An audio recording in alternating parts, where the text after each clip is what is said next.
Hey guys, it's Raven from Raven Tactical Prepper Channel. Doing another video. I'm going to be talking about a couple things that are going on. These chicks are 4 weeks old, roughly. They were maybe 3 weeks old technically. July 1st we picked them up. They're a mix of Czechoslovakian something, I can't remember what they are, buffs and leghorns. We had one died when it was in the smaller, basically a smaller little brood box. This right here is the bigger brood box, which I usually transfer them to when they get about a week or two, and they don't need to be as closely as monitored. It is a little chilly today and at night, so we do have a heat lamp in there. There's about 21 birds, so there's 2 feed trays right now, and they use a slightly bigger watering tray. The feed will last about half a day, 2 days or so. It just depends how much they're eating. They grow pretty quickly, honestly.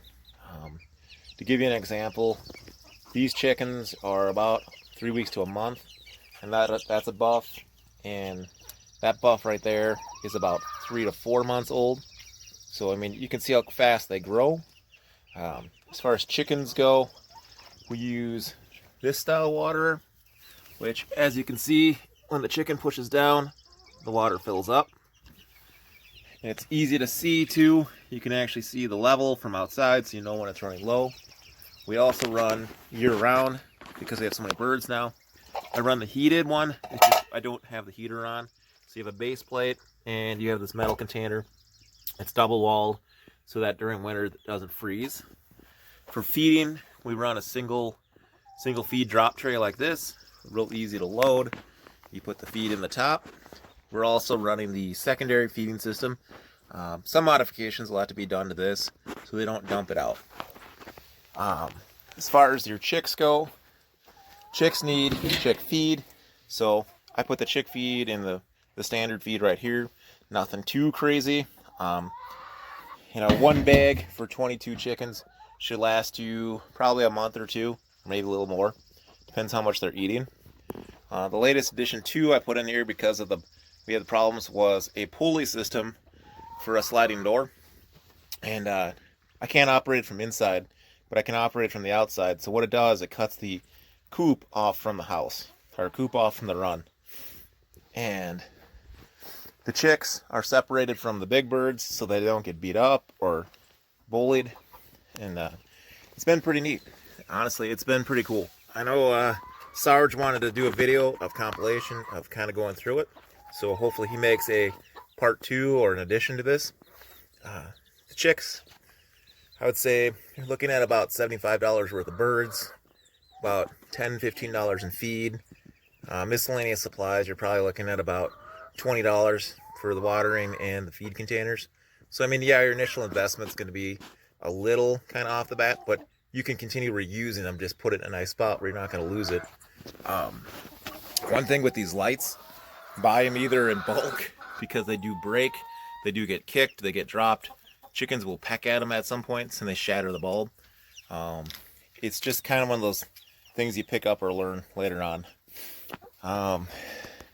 Since they're in the run and they're not totally protected from those sides, I did put up a wind guard, kind of keeps them from getting too wet from rain. Chicks have a hard time regulating their body temperature, so you kind of have to worry about that as they go. So with the heat and everything, you want to make sure that they're capable of staying warm and not overheating. They like to be kind of hot initially. As the chicks get older to where they're about 4 or 5 months old, like these guys, they can basically monitor themselves and they can handle everything on their own. These guys are still not ready to lay eggs yet because they're not at the 6-month mark, but you can see they're fairly big. They're almost fully grown. So something to look forward to. And with that, I'm going to leave it off. Oh, yeah, and another thing I guess too is having kind of a perch. Chickens in general and chicks like to, basically the defensive nature is to go high. So you want to have different perches for them. I'm going to pause the video quick. So some of the modifications we did in here was we added actual more perches. And before we just had kind of like a structure like that. And then it worked so well, and they ended up perching on the top of the roost or the nesting boxes. But what we did was we added all these roosts in here. And this right here is about 6 feet. If you look at here, it's close to being 6 feet off the ground. The majority of them like to go that high. So, I mean, you're talking, they jump up there, they make their way, and that's their defensive nature. That's one way that they can keep safe, is to be about 6 feet off the ground. Real simple to do, honestly, if you're going to make it yourself. These were just down trees. I used a hole saw, cut a hole in just a piece of wood so that I had somewhere to mount it into. Cut the branch to length, and then just mounted it in this way. Pretty sturdy, pretty good to go. I recommend that you do at least give them quite a bit of room so that they can go and go up high. They're going to feel more secure and safe. As far as nesting boxes go, usually most, even with 20 birds, you're going to see about 1 or 2 nesting boxes. You don't need a whole lot of nesting boxes. Obviously, they're getting a little ornery, so we're going to take off. And this is Raven Tactical out. Hope you guys have a good time.